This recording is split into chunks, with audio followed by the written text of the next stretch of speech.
I am truly disappointed in you, Vanessa. I gave you a chance to change your life, and yet you abused my trust to enrich yourself behind my back. Vanessa stared at him in disbelief. What are you talking about? New York, January. The temperature outside had dropped below 20 degrees Fahrenheit, -6 degrees Celsius.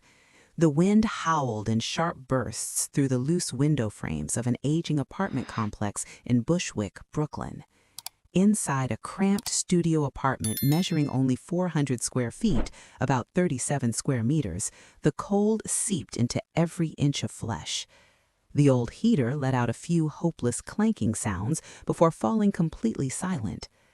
Vanessa sat curled up on a worn-out sofa, tightly wrapped in a thick wool blanket, yet her eyes were not focused on the scattered bills spread across the table. Her gaze was fixed outside the window toward the other side of the East River. There, Manhattan stood radiant and proud, and standing out most prominently among the forest of concrete and steel was Sterling Tower, a symbol of financial power, its razor-sharp spire piercing the night sky, radiating a regal golden glow. "Another overdue notice from the bank," Vanessa muttered, her voice trembling from both cold and anger. She flicked the red-bordered paper onto the floor. "My student loan is still $40,000. The credit cards are maxed out. We can't even afford to call a repairman for the heater right now, Tom." From the tiny kitchen area, Tom stepped out. He was wearing an oversized gray hoodie, his hair slightly unkempt, the typical look of a sleep-deprived freelancer working from home. In his hands were 2 steaming mugs of hot cocoa. "Drink this to warm up, Van." Tom gently placed the mug in front of his wife, his voice so calm it irritated Vanessa. "I just got an email from a client on Upwork. They agreed to pay an extra $500 for this week's bug-fixing project. We can cover the electricity and heating bills. Everything will be fine." "Fine?" Vanessa snapped, jerking her hand and causing the cocoa to slosh onto the table. "What do you mean by fine? Counting pennies at the grocery store, being crushed on the subway every morning, or living in this freezing matchbox at 30 years old?" She sprang to her feet, the blanket falling to the floor. Vanessa walked straight to the window and pointed toward the brightly lit Sterling Tower across the river. "Look at them, Tom. Look at how they live. They drink $500 bottles of wine. They commute by helicopter. They never worry about heating bills. I'm sick of your version of fine. I don't want to rot away like this. I want all of that." Tom remained silent. He bent down to pick up the blanket. His eyes behind the thick lenses blinked once, concealing a sharp, fleeting glint that vanished almost instantly. He returned to his usual gentle, submissive demeanor. "That's a world of sharks, Van. You'll get hurt." Vanessa turned back, her eyes blazing with ambition, a defiant smirk curling on her lips. "I'd rather be hurt in silk than slowly die in poverty. Listen carefully. I just got the acceptance email. Next week, I start working at Sterling Corp. I'm stepping into that tower, and I will never come back to this slum again." Tom stood there, still holding the mug of cocoa that was gradually cooling. He looked at his wife, nodded slightly, and an unreadable smile appeared on his lips. "All right, if that's truly what you want, congratulations, Vanessa." Outside, the snow began to fall heavily, blanketing the road leading to Manhattan, covering the cracks of reality, leaving only the seductive glow of Sterling Tower. The trading floor of Sterling Corp was located on the 45th floor, a place often described as the pressure cooker of Wall Street. The air was thick with the smell of burnt coffee, inked paper, and the adrenaline of people racing against every second displayed on the electronic boards. Vanessa threw herself into work like a moth to a flame. She arrived at the office at 6 in the morning when the cleaning staff had not yet left and shut down her computer only when the clock struck 8 at night. She drank dense black espresso instead of water, hurriedly ate dry bagels at her desk so she wouldn't miss a single email. Within 2 months, Vanessa handled a workload equal to that of 3 former employees combined. She wanted to prove that she was not just a girl who immigrated from a poor rural background, but that she was born to belong here. But Vanessa didn't know that from a glass-walled office overlooking the entire Manhattan skyline, a pair of hawk-like eyes had been watching her all along. That man was Charles Harrison, the CEO of Sterling Corp., a 55-year-old man with meticulously groomed silver hair and a bespoke British suit worth thousands of dollars. Harrison didn't notice Vanessa because of her flawless financial reports. He had seen hundreds of competent employees like that before. What drew Harrison's attention was the look in Vanessa's eyes whenever she glanced at the door to the executive office. They were the hungry eyes, the eyes of a cornered beast willing to do anything, even sell its soul for a piece of prime meat. To a master manipulator like Harrison, Vanessa was the perfect puppet, intelligent, ambitious, but inexperienced and desperate. "Ms. Miller," Harrison's low voice sounded behind her, making Vanessa flinch. "Your analysis of Asian bond market trends is very sharp, but hard work alone is not enough. Here, we value vision more than diligence." Vanessa stood up nervously, adjusting her Zara office dress that was already beginning to fray at the seams. "Thank you, Mr. Harrison. I'll try harder." Harrison smiled, a calculated smile. "Join me for lunch tomorrow. We need to discuss expanding your potential at—" Vanessa froze. Le Bernardin, a 3 Michelin-star restaurant she had only read about in magazines, where reservations had to be made months in advance and a single lunch could cost as much as her monthly rent. For the first time, the door to the elite world cracked open, and Vanessa, with deadly naivety, stepped one foot into a trap lined with velvet. Lunch at Le Bernardin unfolded in a hushed atmosphere, in stark contrast to the chaos of the trading floor. Harrison ordered a bottle of 2010 Chateau Margaux, a wine Vanessa knew cost as much as her entire monthly salary. After some small talk about art and golf, Harrison set his glass down, his gaze turning sharp. "Vanessa, the upcoming Q4 financial report is critical to our stock price. However, the EBITDA figure is slightly below Wall Street's expectations. I need you to adjust the provisions line downward by 15%. Vanessa paused, her hand holding the knife and fork trembling slightly. "Sir, under GAAP accounting principles, that would be risky. Those numbers wouldn't reflect reality accurately." Harrison cut her off, his tone gentle, as if instructing a child. "That's not fraud, that's creative accounting. Every Fortune 500 corporation does it. That's how the game works." He slid an envelope lightly toward her. "The team lead position is currently vacant, starting salary $120,000 a year, not including the year-end bonus. I need someone with a flexible mindset in that seat. You understand what I'm saying, don't you?" Vanessa left the restaurant with a heavy head. $120,000. That number would wipe out all her debt and get her out of Brooklyn, but her professional conscience made her hesitate. When she returned to the rundown apartment at 7 in the evening, the cold hit her face immediately. What she saw shattered her hesitation. Tom was sprawled on the greasy kitchen floor, his old t-shirt stained black with grime. He was struggling to fix the wheezing oven that had broken down the week before. "Hey, Van." Tom looked up, wiping sweat from his forehead, grinning widely and revealing white teeth on his dirty face. "I replaced the thermal valve. We saved $200 on a repairman. I'm pretty good, huh?" Vanessa looked at her husband, contempt rising in her throat. $200. He was celebrating saving $200 while she had just been offered a 6-figure salary. At that moment, Tom looked pitiful, small and trapped, completely opposite to Harrison's polished, powerful presence. "You're amazing," Vanessa replied flatly, walking straight into the bathroom and slamming the door shut. She stared at herself in the mirror, recalling the silky luxury of the fine dining restaurant. She couldn't live this saving $200 life for another second. The next morning, Vanessa arrived at the office earlier than usual. She opened the Q4 report file, her hands completely steady, retyped the numbers exactly as Harrison wanted, and signed her name at the bottom, Vanessa Miller. A soft mouse click echoed as the email was sent. It was the start of a starting gun, signaling the end of a clean conscience and the beginning of a bottomless ambition. That afternoon, her promotion announcement was posted on the company bulletin board. 3 weeks after being promoted to team lead, the atmosphere inside the small Brooklyn apartment had changed, but in a more suffocating way. Vanessa no longer complained about the cold because she was rarely home anymore. She was busy with celebration parties and newly purchased expensive office outfits. On a rare Sunday morning when Vanessa was home, she stood in front of the mirror, trying on a pair of Jimmy Choo high heels she had just bought using a credit card whose limit had recently been increased.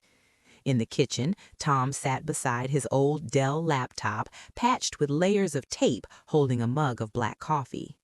On his screen were not the usual lines of programming code, but candlestick charts of the stock market flickering and dancing. "Hey, love," Tom spoke up, his eyes still fixed on the screen. Sterling Corp's stock opened at the upper limit this morning. The latest quarterly financial report really shook Wall Street. Vanessa smiled smugly, turning slightly to admire herself in the mirror. "Of course, that's the result of my whole team's work. We optimized cash flow extremely well." Tom pushed his glasses lower on the bridge of his nose. His voice dropped, taking on an unusually serious tone. "I went through the disclosure. The profit spike mainly came from cutting the risk reserve fund down to the bare minimum. In the current economic downturn, that's like walking a tightrope without a safety net. If the SEC or an independent auditor takes a close look at the liquidity ratios." Vanessa spun around sharply, her smile vanishing. She looked at her husband as if he were a strange and ridiculous creature, a low-level computer repairman trying to lecture her, a department head at a billion-dollar corporation, about finance. "Tom, are you kidding me?" Vanessa scoffed, her voice dripping with sarcasm. "What the hell do you know about macroeconomics or corporate risk management? You think reading a few free articles on Yahoo Finance makes you an expert?" She stepped closer and lightly patted his cheek as if consoling a foolish child. "Focus on installing pirated windows and fixing printers for the neighbors to earn a few spare dollars. The business of grown-ups on Wall Street is beyond you. Don't worry about things you don't understand." With that, Vanessa grabbed her bag and walked out the door, her high heels striking the creaky wooden floor with arrogant confidence. The door slammed shut. Silence fell over the room. Tom remained motionless for a moment. Suddenly, the dull, submissive expression on his face vanished completely. He removed his thick prescription glasses, revealing cold, deep eyes, the eyes of an alpha wolf. He was not angry at his wife's insults. He lightly tapped his fingers on the table, a habit whenever he was calculating a decisive move. On the laptop screen, Tom pressed Alt plus Tab. The stock chart window disappeared, replaced by the highest-level system administration interface, Root Access, of Sterling Corp., known only to the Supreme Board of Directors. "You're right, Vanessa," he whispered to himself, his voice icy. "I don't understand risk because I am the greatest risk of all." He typed a command, saving a copy of the financial report that Vanessa had signed into a hidden folder titled Evidence Phase 1. 2 months later, the CEO's office at Sterling Corp became a place Vanessa visited more often than her own desk. One Friday afternoon, as dusk settled over Manhattan, Harrison placed a bright orange box bearing the iconic carriage logo onto Vanessa's desk. Inside was a glossy black Hermes Birkin 30 with gold hardware. Vanessa held her breath. She knew its value, at least $20,000, and only purchasable after years on a VIP list. "A small gift for my muse," Harrison whispered, his hand sliding skillfully from her shoulder down to her waist. "You don't belong on crowded subway cars, Vanessa. You belong in first-class cabins and beside expensive glasses of champagne." Vanessa looked at the bag, then at the powerful man in front of her. In that moment, the image of her husband cooking quietly at home dissolved. She smiled, a flirtatious smile of consent, and allowed Harrison's kiss to drown her conscience. That night, she did not come home. The following weekend, Vanessa dragged a brand new Louis Vuitton suitcase into the living room. Tom, I have to go to Chicago for a 3-day annual FinTech conference. Vanessa lied without blinking, hurriedly stuffing red lace lingerie, something she had never worn for Tom, into the bottom of the suitcase. In reality, it was a secret getaway to a 5-star resort in Aspen with Harrison. Tom was watching television. Hearing that, he stood up and turned it off. He didn't ask who she was going with, nor did he question why the conference was held over the weekend. He simply picked up the keys to his old 2005 Honda Civic. "I'll drive you to JFK. Taxis are expensive." On the way, the old car let out squeaking noises at every turn. The smell of worn leather seats and cheap pine air freshener made Vanessa frown. She sat close to the window, secretly texting Harrison, completely ignoring the husband at the wheel. The silence inside the car was heavy as lead. At the international terminal, Tom helped her unload the suitcase. Amid the hurried, polished crowd, his battered Honda looked painfully out of place. "Have a successful trip," Tom said, his eyes locking onto Vanessa's. The penetrating look sent a sudden chill through her. Vanessa snatched the suitcase and turned away. "All right, go home. Don't wait." As she took a few steps, Tom's low voice sounded behind her, blending with the blaring horns, yet ringing clearly in her ears. "Vanessa, be careful what you choose. Shortcuts often lead to the abyss." Vanessa paused for a second. Her heart skipped a beat, but she shook it off, dismissing it as the baseless jealousy of a failed husband. She walked quickly through the revolving doors, toward Harrison and the private jet waiting beyond, leaving Tom and the old car behind. Tom stood there watching until his wife disappeared from view. He was not sad. He pulled out his phone and sent a brief message to an unknown number. "Target is moving to Aspen. Activate Phase 2 surveillance." After returning from Aspen, the relationship between Vanessa and Harrison went beyond lovers and became one of accomplices.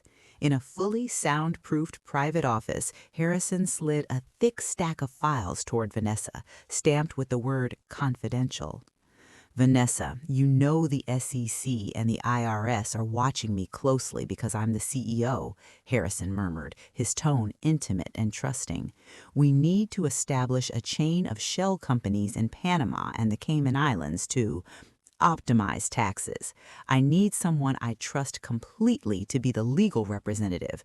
No one but you." Vanessa skimmed the documents. They were papers establishing shell corporations and authorizations for asset transfers. A flicker of hesitation crossed her face. "But, Charlie, if there's any legal issue, the person whose name is on them bears full responsibility." Harrison took her hand and placed a gold-plated Mont Blanc fountain pen into it. "Don't worry, my legal team will handle everything. In return, the moment this signature dries, you will officially sit in The words millionaire and the title CFO blinded Vanessa completely. She no longer saw the risk. She saw only power. Vanessa picked up the pen and signed decisively on every page. From that moment on, she officially became the key holder to Harrison's dirty vault.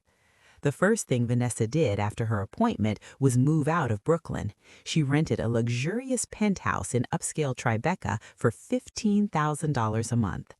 On housewarming night, inside the gleaming marble-clad kitchen, Vanessa watched Tom unpack belongings from old cardboard boxes.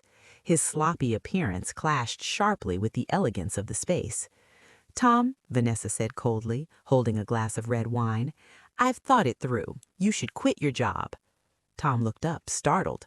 "Quit my job? Why? I have a few good projects going."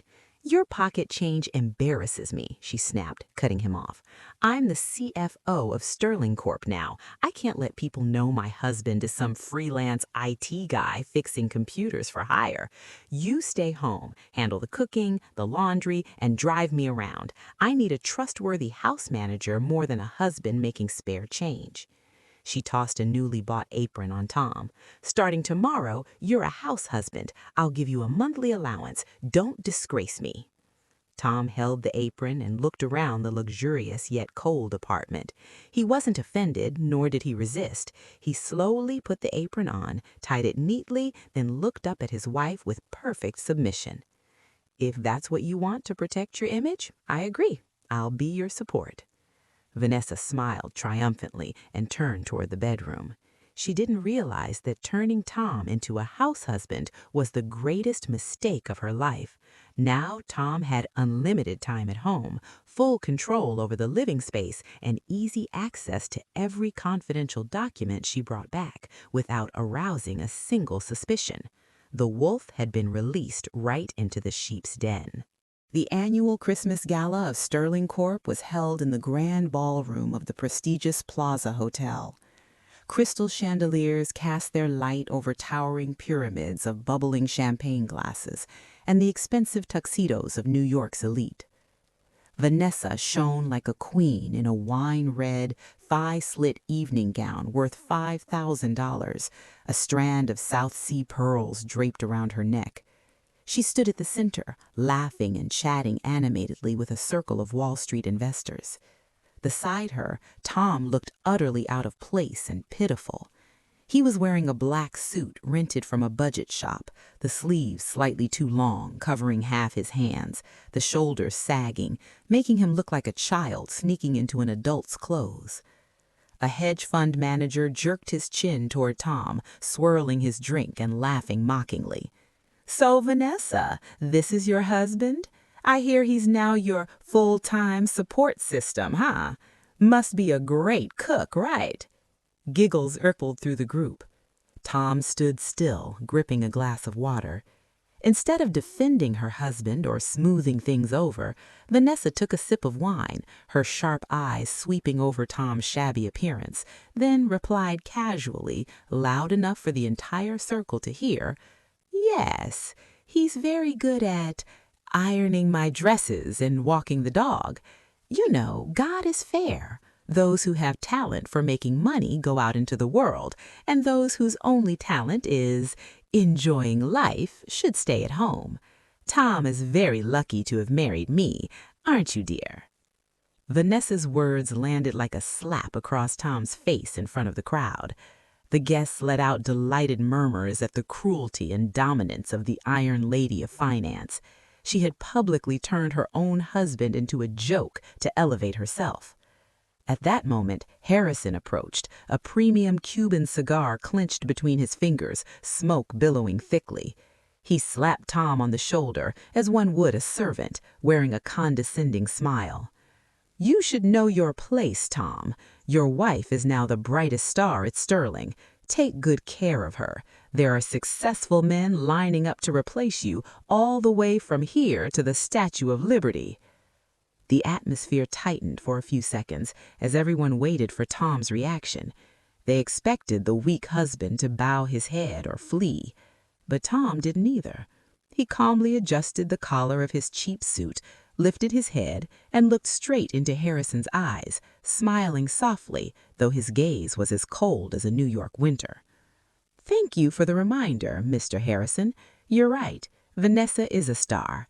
But you know, in astrophysics, the brighter a star burns, the faster it collapses and dies into a black hole. I'll be watching and waiting for that glorious moment." With that, Tom gave a slight nod to the crowd, who stood stunned, unable to grasp the deeper meaning, then turned and walked straight toward the emergency exit, leaving behind the false glamour and the blaring jazz music. On Monday morning, at the start of the week, a gloomy atmosphere hung over the penthouse floor of Sterling Tower, despite the bright sunshine outside. Inside his private office, Harrison slammed a secure phone down onto the desk. He had just received word from an internal source in Washington, D.C. The U.S. Securities and Exchange Commission had quietly begun compiling an investigation file into abnormal money flows heading to Panama. A subpoena was only a matter of time. Cold sweat beaded on Harrison's forehead. He knew that if exposed, he would face life in prison. He needed a firewall, a scapegoat to bear the highest level of legal responsibility for the current operations. His gaze settled on the photo of Vanessa smiling brightly on her desk in the outer office. "I'm sorry, darling, but in this world, everyone has to save themselves," Harrison muttered, then pressed the intercom. "Vanessa, come into my office. We have a serious matter." When Vanessa entered, Harrison was standing with his back turned, staring out the window, his posture heavy and weary. "Vanessa," his voice lowered, laced with feigned sorrow. "The board is pressuring me to restructure. They want me to focus on long-term strategy as chairman and step back from day-to-day operations. I need someone strong enough to sit in the—" Vanessa's heart pounded. COO. That was the second most powerful position, just below the CEO, and in reality, the one who ran daily operations. Harrison turned around and looked deeply into her eyes. "I don't trust anyone but you, but with power comes responsibility. You'll have to sign a full fiduciary duty commitment. Are you brave enough to take it?" Blinded by ultimate glory, Vanessa failed to see the blade poised at her throat. She nodded eagerly. "I can do it, Charlie. I won't let you down." That very afternoon, the legal department brought in a thick stack of documents. Vanessa signed into the COO position, meaning she officially assumed full legal responsibility for every violation Harrison had committed over the past 5 years, and everything yet to come. At the Tribeca apartment, Tom was wiping down the kitchen counter when his phone vibrated. A notification from Sterling's server system arrived in his anonymous admin account. "Alert! High-level admin rights have been transferred to user Vanessa Miller." Tom stopped and looked at the screen, then let out a soft sigh. He understood Harrison's move. It was the classic gambit of sacrificing a pawn to save the king. "She's taken the kiss of death," Tom whispered. "The trap is closed. Now it's time to wait for the final act." That night, Vanessa returned to the penthouse with the air of a conqueror newly crowned. The sound of her Louboutin heels striking the marble floor was sharp and cold. She didn't bother taking off her coat and walked straight into the living room where Tom sat reading under dim yellow light. "We need to talk," Vanessa said coldly, without any preamble. She slammed a blue folder onto the glass table. A dull thud shattered the silence. Beside it lay a bank check. Tom slowly closed his book and glanced at the folder's title, Divorce Settlement. He looked up, his face eerily calm. "What is this, Vanessa?" "You can read, Tom." Vanessa crossed her arms, looking down at him with disdain. "I've just been appointed COO, Chief Operating Officer of Sterling Corp. I manage thousands of employees and control billions in capital. I can't continue living with a useless husband who spends his days in the kitchen and holds out his hand for his wife's money." She pointed at the check. "That's $100,000. Consider it compensation for the best years of my youth that I gave you. Take it, sign the papers, and disappear from my life immediately. I need to cleanly erase the past to start a new life with Harrison, a man worthy of me." Tom picked up the check and looked at the lifeless numbers. He gave a quiet laugh, bitter but without a trace of pleading. He tore the check in half, then shredded it into small pieces, letting them flutter down to the floor like cold snowflakes. "I don't need your money," Tom said, his voice deep and resonant, nothing like his usual submissive tone. He stood and faced Vanessa directly. "I'll ask you one last question as the husband who once loved you more than himself. Are you certain you want to walk through this door? Once I walk out, there will be no way back, and when you fall, there will be no one left to catch you." Vanessa burst into laughter, the sound echoing through the vast but empty apartment. "Fall? I'm standing on top of the world, Tom. The only one falling is you. Stop pretending to be some fake philosopher. Get out." She hurled the suitcase, already packed by the housekeeper with Tom's belongings, toward the door. Tom looked at her one last time. The warmth in his eyes was gone, replaced by something deep and final, like a verdict. He picked up the pen and signed the divorce papers decisively. "Fine, as you wish." Tom pulled the suitcase and walked out into the New York night. The penthouse door slammed shut behind him. Vanessa exhaled in relief and poured herself a celebratory drink. She had no idea that the man who had just walked out was not a failed husband, but the only guardian who could have saved her from the storm that was about to break. The next morning, the grand ballroom of the Waldorf Astoria Hotel was packed with reporters from the Wall Street Journal, Bloomberg, and CNBC. Camera flashes fired non-stop like a storm of blinding light. This was the official announcement ceremony declaring Vanessa Miller as the new COO of Sterling Corporation. Vanessa stood on the podium, radiant and commanding. She wore a pristine white Armani suit, symbolizing a new beginning. Behind her, on the massive screen, were lush green growth charts of the company. "Ladies and gentlemen," Vanessa spoke firmly into the microphone, her voice broadcast live across the nation.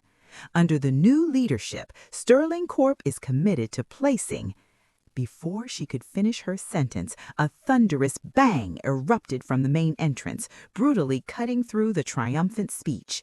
The heavy mahogany doors were violently thrown open. A wave of cold, deadly air swept into the hall. Dozens of agents in dark navy windbreakers with gold FBI lettering across their backs stormed in, pistols raised, followed closely by officers from the Internal Revenue Service, IRS. "Federal agents, everyone stay seated, shut off all cameras," the task force commander shouted sharply, throwing the entire ballroom into chaos. Reporters recoiled in panic, yet camera lenses still secretly captured this historic moment. Two large agents rushed onto the stage and marched straight toward Vanessa. She froze in shock. The microphone slipped from her hand and hit the floor, releasing a piercing screech. "Vanessa Miller," the commander raised his badge and a bright red-stamped arrest warrant. "You are under arrest on charges of securities fraud, large-scale money laundering, and violations of the Racketeer Influenced and Corrupt Organizations Act, the RICO Act. You have the right to remain silent." Vanessa's face drained of all color. Her limbs trembled uncontrollably.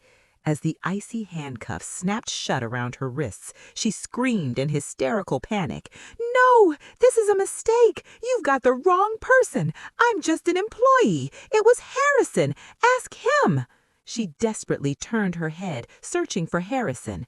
At the side of the stage, Harrison stood with his arms crossed, his face a perfect mask of shock and utter disappointment, a flawless performance. He shook his head at her as if she were a traitor who had deceived him all along. He did not step forward to defend her. "Take the suspect away." Vanessa was dragged through the swarm of reporters who shoved forward to capture close-up shots of the shattered face of the Queen of Wall Street. The flashing lights were no longer a halo of glory, but lightning bolts heralding the end. Vanessa's American dream collapsed at the very place where it had just begun to bloom at its brightest. The heavy steel door swung open. Vanessa lunged forward, hoping to see Harrison's personal lawyer arriving to bail her out. But no, the man who entered was Harrison himself, accompanied by his attorney and the federal prosecutor. "Charlie, save me! Tell them! You told me to sign it!" Vanessa screamed, tears streaming down her face. Harrison stood still, his face displaying pain and disappointment so convincingly it was flawless. He shook his head and placed a thick folder on the table. "I am truly disappointed in you, Vanessa. I gave you a chance to change your life, and yet you abused my trust to enrich yourself behind my back." Vanessa stared at him in disbelief. "What are you talking about?"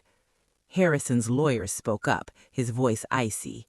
"My client has submitted to the FBI evidence that Ms. Vanessa Miller forged authorization signatures to illegally transfer funds into her personal accounts. These are notarized affidavits proving Mr. Harrison had no knowledge of these transactions. You were the only individual with access and approval authority."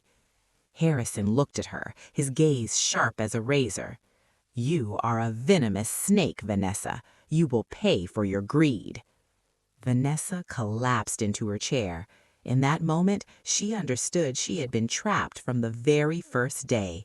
She was never a partner. She was the perfect scapegoat. She now faced a 30-year prison sentence, while the true mastermind would walk free. As Harrison curled his lips to a victorious smirk and prepared to turn and leave the room to enjoy his freedom, the firm voice of the federal prosecutor rang out. "Wait, Mr. Harrison, don't be so quick. We've just received a special witness, someone who holds a key that both you and Ms. Miller believed had been destroyed." The door behind them opened once more. A man stepped inside. The entire room seemed to stop breathing. It was Tom, but not the sloppy husband in a hoodie driving an old battered Honda. Tom appeared in a dark navy custom-tailored Tom Ford suit, exuding overwhelming authority. His hair was slicked neatly back, his demeanor composed and regal like a king. Harrison's mouth fell open. He stammered, "You, the useless freeloader husband?" Tom did not even glance at Harrison. He calmly sat down in the opposite chair, pulled a silver fountain pen and an SSD drive from his inner pocket. "Good morning, ladies and gentlemen," Tom said, his voice deep, warm, yet commanding. "This pen is actually a military-grade specialized recording device. It recorded all 48 private meetings between Harrison and Vanessa in the CEO's office. And this drive contains the original server logs proving that Harrison himself executed the fund transfers using a hidden admin code." He turned to Harrison and smiled faintly. "You thought you erased the evidence. You only deleted the copies on the workstations. I control the original server." Harrison's face went completely bloodless. "Impossible! Only the chairman has access to the original server." Tom stood up, adjusted his suit buttons, and looked straight at Harrison with quiet pity. "You're right. Only the chairman has that authority." Tom's personal lawyer stepped forward and announced clearly, "Allow me to introduce to you." The entire room fell into stunned silence. Vanessa felt her soul leave her body. Her husband, the poor computer repairman she despised and cast aside, was the very man who owned the empire she had craved. Harrison was immediately handcuffed. He screamed curses as he was dragged out of the room. Only Tom and Vanessa remained. She crawled across the table, mascara streaked by tears, desperately reaching for Tom's hand. "Tom, please, I was wrong. He deceived me. I'm still your wife. You're the chairman. You have power. Save me. We can start over." Tom pulled his hand away. His eyes held no emotion, cold as ice. "Start over? Vanessa, I gave you a chance when I warned you about the risks. I gave you a chance when you had an affair, and I gave you one final chance that night when you threw the check in my face, but you chose money." Tom took out the divorce papers Vanessa had forced him to sign and placed them in front of her. "Under New York state law and the marital agreement my attorney has just activated, the $50 million embezzlement debt is your personal liability due to your criminal actions. My assets are inherited property. You are not entitled to a single cent." Tom leaned down close to Vanessa's ear and whispered his final words, cruel but deserved. "You once said you wanted to live like a queen. I let you have your wish. Harrison is gone, and now you are the queen of federal prison." The interrogation room door closed, sealing in Vanessa's heart-wrenching screams. Tom stepped out of FBI headquarters. At the curb, a gleaming black Rolls-Royce Phantom waited. The bodyguard bowed and opened the door respectfully. "Welcome back, Chairman." Tom got into the car, removed the cheap wedding ring from his finger, looked at it for a second, then dropped it into the street drain. The car glided smoothly into the relentless flow of New York life. On the massive digital screens in Times Square, breaking news scrolled across the display. The century's greatest con at Sterling Corp comes to an end. The silent hero Thomas Sterling reveals himself.